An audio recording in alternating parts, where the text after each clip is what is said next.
नमस्कार। शास्त्र कहिले काम अरण्यानि अर्थात मनुष्यर कामना बिल्कुल अरण्यटे भली। अतएव ए देह हेउछि कामनार अरण्य।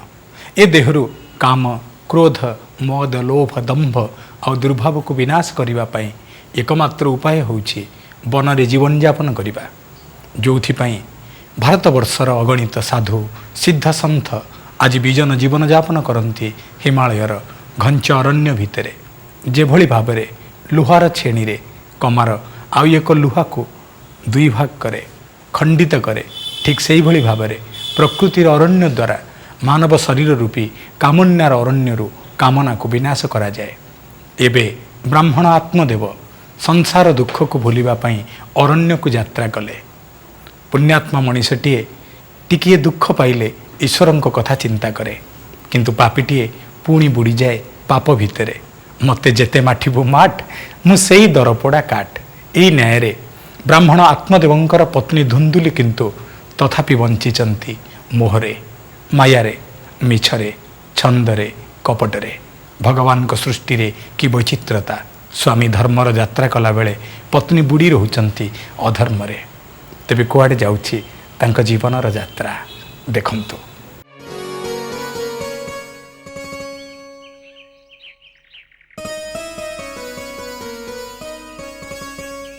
माँ माँ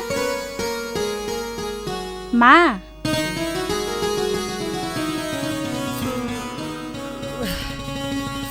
कौन लगिल गोसाई तो एजाए आसिलेनी। सी न आसिले तो आपण खाइबेनी। मु हांडी साड़ी सब घोड़े की रखीची। सी आसिले सांग ही आनी खाइबे। मु तते कहितिली सांगे खाइबू बोली। हां आलो केते बेले कोन दिटा खाइथिली ए आसी एते समय हेलानी से मो पेटरे अछि। एमितिर तो मोर अम्ल दोष अछि। जदि मुंडू को उठी जब राती सारा मुंडटा को धरिके बसी थेबी। जा खाइबा गाड़ी बुझा कहला कोन सी आसले खाइबो। सी न खाइले नाही मु खाइबी जा। जहाले पति खाइबा आगरो पत्नी खाइबा। पति खाइबा आगरो पत्नी खाइबा। आलो सीए तो गेरस्त मु भारी जा। मु न खाइके जदि मो देह खराब हबो मु बेमार रे पड़िबी। मो गेरस्त आसी पिठरे पड़िबे। हां जा खाइबा गाड़ी बुझा। काई खुंटा बळे छिलाले मो जा। मते हित बाणी सुनेला पति खाइबा आगरो पत्नी खाइबा।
जंगल गोटे भारी टोपी रखी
प्रणाम मुनिवर।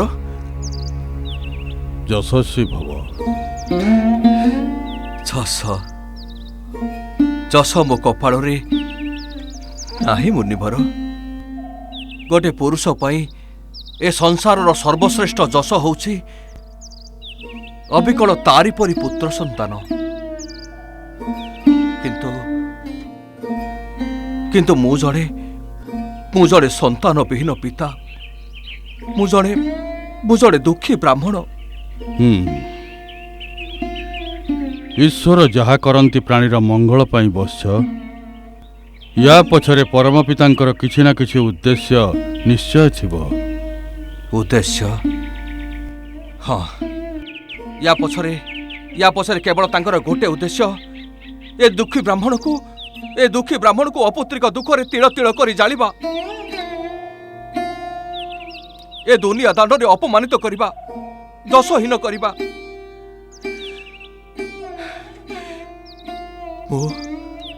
मो जड़े धनी ब्राह्मण मुनिवर। मो ना आत्मदेव। अनेक दान धर्म यज्ञ उपासना करी मु आज पुत्र सुखरु वंचित। मु गछटे लगेले से गछरे फूल धरुनी। मो घरे गोमाता भी पंथा दोषर से महादुख भोग करुचे। पुत्रहीन गृहर माटी अगणा नुह मुनिवर। धू धू ततला बाली चौठी चाली चाली मु आज अणनिश्वासी हो गली। ठीक ठीक मो भाग्य को, ठीक मो परिवार को, सत धिक मो जन्म को। आपण किछि करंतु मुनिवर, किछि करंतु मुनिवर।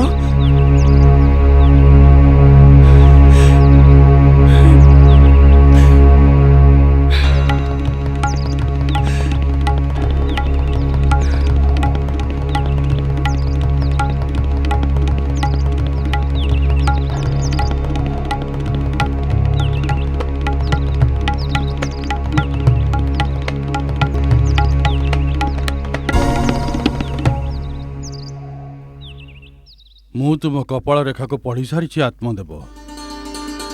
कौन देखिले मुनिवर? तमे कहतु मुनिवर, कहतु।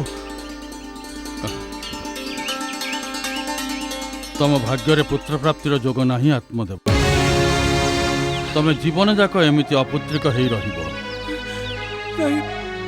नहीं मुनिवर, आपण सेमिति कहतुनी, आपण सेमिति कहतुनी।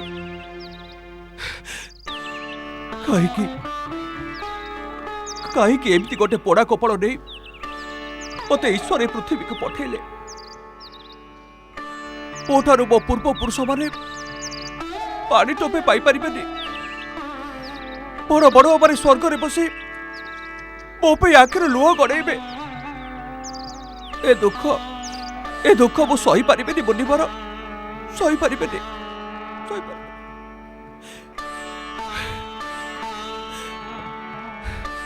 आपण तो साधु, आपण तो सन्यासी, आपण तो महात्मा। आपण को कृपारू मते गोटे पुत्र संतान दियंतु मुनिवर।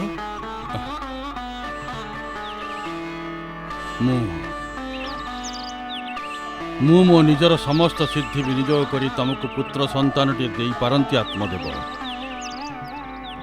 किंतु यह जे ईश्वरंकर विरुद्ध विधिर विधान के करिबो आन।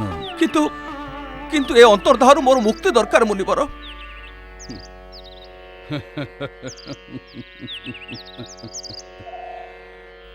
राजा सगर आ अंग मध्य एमिति तांको जीवन रे अनेक कष्ट भोगिथिले वत्स। ए संसार रे जन्म हेले आमको एमिति अनेक दुख सहित संधि करने को पड़े। जन्म आ मृत्युर लुचकाली खेल भितरे आमको अणनिश्वासी हो जावाक पड़े। पुनरपि जन्मं पुनरपि मरणं पुनरपि जननी जठरे शयनं। किंतु मु पारुनी मुनिवर। सुख लाभ करने तुम पाखे एकमात्र बाट अच्छी आत्मदेव। तुम्हें संसार को त्याग करी संन्यास धर्म ग्रहण कर। संन्यास ही तम सुखर अंतिम आधार। सन्यास किंतु किंतु मो भली संसारी पाखरे सन्यास केते दूर संभव? सन्यासर सबुज पथरे पाद रखिबा आगरु संसार मो बाट ओगाली पारे। पाटीर मोह मते बांधी देई पारे। तुटई दियो से माटीर मोह को। किंतु किंतु से माटी जे मो पई चंदन। तुम्हें मायाग्रस्त आत्मदेव। से मायार माधुर्य पाखरे ए सन्यासर किसी सौंदर्य नाही मुनिवर। केवल केवल मो घर को छाड़ी। घर तमें जहाँ को आज घर कहूच ताहा केवल सूर्य चतुर्पार्श्व बुलुथिबा एई पृथ्वी बक्षरे क्षुद्रकाय स्थान मात्र। आउ आउ मो स्त्री। स्त्री? अरे से स्त्री तो तमर दुखर कारण आत्मदेव। जेते बुझेले भी मु बुझिबिनी मुनिवर। थरुटे खाली मु संसार भितरे बापा डाक शुणिबाकू चाहे। मरीगले पुओ काधरे मशाणी को जीवाकू चाहे। केवल केवल एतिकी कृपा करंतु मुनिवर। पु आपण को हाथ जोड़ुची। किंतु मने रख आत्मदेव, राजा श्वेतकेतुंक परी तमे भी दिने लुह ढालिब। से लुह ही संसारी मनीषर अलंकार मुनिवर। ठीक अच्छी तम पाई आज मु ईश्वरंक विधान विरुद्ध रे जाउची।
कौन स्वर्गरु पारिजात भार आनिच ना कौन म?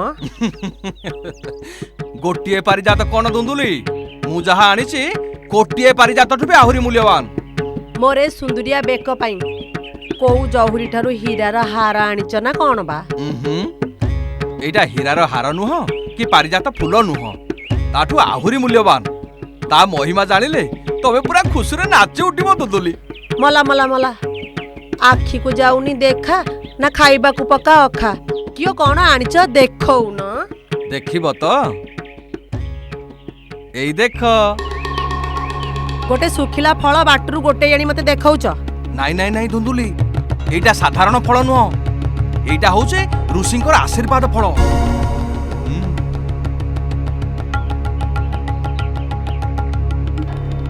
ହଁ ଧୁନ୍ଦୁଲି, ମୁନି କହିଛନ୍ତି ଏ ଫଳ ତମେ ଖାଇଲେ ସାଙ୍ଗେ ସାଙ୍ଗେ ଗର୍ଭଧାରଣ କରିବ ଆଉ ଆମର ପୁତ୍ର ସନ୍ତାନ ଜନ୍ମ ହବ।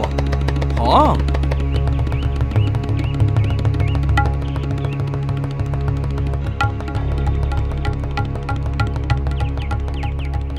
ହଁ ଧୁନ୍ଦୁଲି, ତମକୁ ଆଉ କେହି ଗାଧୁଆ ତୁଠରେ ପରିହାସ କରିବେନି କି ମତେ ବି ଆଉ କେହି ଅପୁତ୍ରିକା ବୋଲି କହିବେନି। ଯା ହଉ ଏତେ ଦିନେ ଭଗବାନ ଆମ ଡାକ ଶୁଣିଲେ। ଏଣିକି ଆମ ଘର ଗଣାରେ କୁଆଁ କୁଆଁ ଡାକ ଶୁଭିବ। ଏ ଘରେ ପୁନେଇ ଜହ୍ନ ଉଇଁବ। ଚାଲ ଧୁନ୍ଦୁଲି, ତମେ ଶୀଘ୍ର ଶୌଚ ହେଇ ଆସ। ମୁଁ ମୋ ନିଜ ହାତରେ ଏ ଫଳଟା ତମକୁ ଖୁଆଇଦେବି।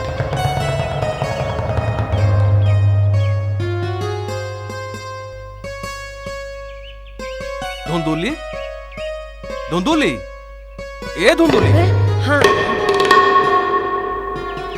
ଚାଲ ଧୁନ୍ଦୁଲି, ଏ ଫଳ ମୁଁ ଆଜି ମୋ ନିଜ ହାତରେ ତମକୁ ଖୁଆଇଦେବି। ନାଇଁ ନାଇଁ ନାଇଁ, ମୁଁ କ'ଣ କହୁଥିଲି କି ଏବେ ମୁଁ ରଜସ୍ଫଳ ଅଛି। ଆଜି ଶେଷ ଦିନ, କାଲିକି ଶୌଚ ହେଇ ମୁଁ ନିଜେ ଫଳ ଖାଇଦେବି। ମୋର ପୁଅ ହବ, ଏଇଟା କ'ଣ କମ୍ ଖୁସିର କଥା? ତମେ ସେ ଫଳକୁ ନେଇ ଦିଅଙ୍କ ପାଖେ ରଖିଦିଅ। ଠିକ ଅଛି, କିନ୍ତୁ ଗୋଟେ କଥା ମନେ ରଖ, ଏ ଫଳ ଖାଇସାରିବା ପରେ ତମକୁ ସତ୍ୟ ଆଉ ଶୌଚ ଧର୍ମ ପାଳନ କରିବାକୁ ପଡ଼ିବ, ପୁରା ବର୍ଷକ ଯାଏ। ମଲା, ମୋ ପୁଅ ପାଇଁ ଗୋଟାଏ ବର୍ଷ କ'ଣ ମ, ଗୋଟାଏ ଯୁଗ ମୁଁ ସତ୍ୟଧର୍ମ ପାଳନ କରିବି। ସତରେ ଠାକୁରେ ଆମ ଡାକ କେତେ ସହଜରେ ଶୁଣିଲେ ଧୁନ୍ଦୁଲି। ମୁଁ ଚାଲିଲି ଧୁନ୍ଦୁଲି, ଆଜି ଟିକେ ଠାକୁର ଘରେ ଭଲରେ ପୂଜାପାଠ କରିବି। କାଲିଠୁ ତମକୁ ମୁଁ ଛୁଇଁବା ମନା। ଋଷିଙ୍କର ନିର୍ଦ୍ଦେଶ, ତମ ଗର୍ଭରେ ସନ୍ତାନ ସନ୍ତାନ ହେବା ପରଠୁ ପ୍ରତିଦିନ ଆଧ୍ୟାତ୍ମିକ ଶାସ୍ତ୍ର ପାଠ କରିବ। ହଁ, ଆଉ ଗୋଟେ କଥା ଧୁନ୍ଦୁଲି, ଏ ଘରେ ଆଉ ଗୋଟେ ଦାସୀର ଆବଶ୍ୟକତା ରହିଛି। ତା ନହେଲେ ତମର କିଏ ଦେଖାଶୁଣା କରିବ? ମୁଁ ଆସୁଛି ଧୁନ୍ଦୁଲି, ମୁଁ ଠାକୁର ଘରେ ପୂଜା କରୁଛି।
ହଁ ଧୁନ୍ଦୁଲି, ମୁନି କହିଛନ୍ତି ଏ ଫଳ ତମେ ଖାଇଲେ ସାଙ୍ଗେ ସାଙ୍ଗେ ଗର୍ଭଧାରଣ କରିବ ଆଉ ଆମର ପୁତ୍ର ସନ୍ତାନ ଜନ୍ମ ହବ।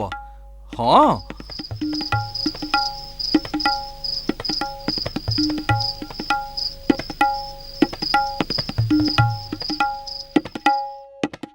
ତମକୁ ଆଉ କେହି ଗାଧୁଆ ତୁଠରେ ପରିହାସ କରିବେନି କି ମତେ ବି ଆଉ କେହି ଅପୁତ୍ରିକା ବୋଲି କହିବେନି।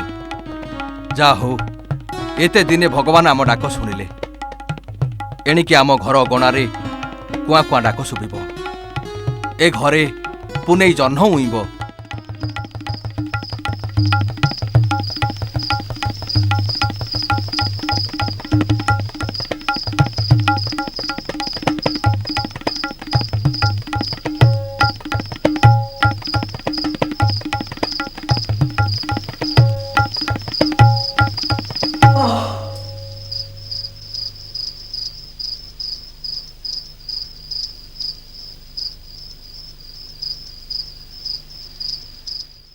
देखिले तो ब्राह्मण आत्मदेवंकर आत्मविश्वास किभଳି भाବରେ କାର୍ଯ୍ୟକାରୀ ହେଇ ତାଙ୍କୁ ସୁଫଳ ପ୍ରଦାନ କଲା।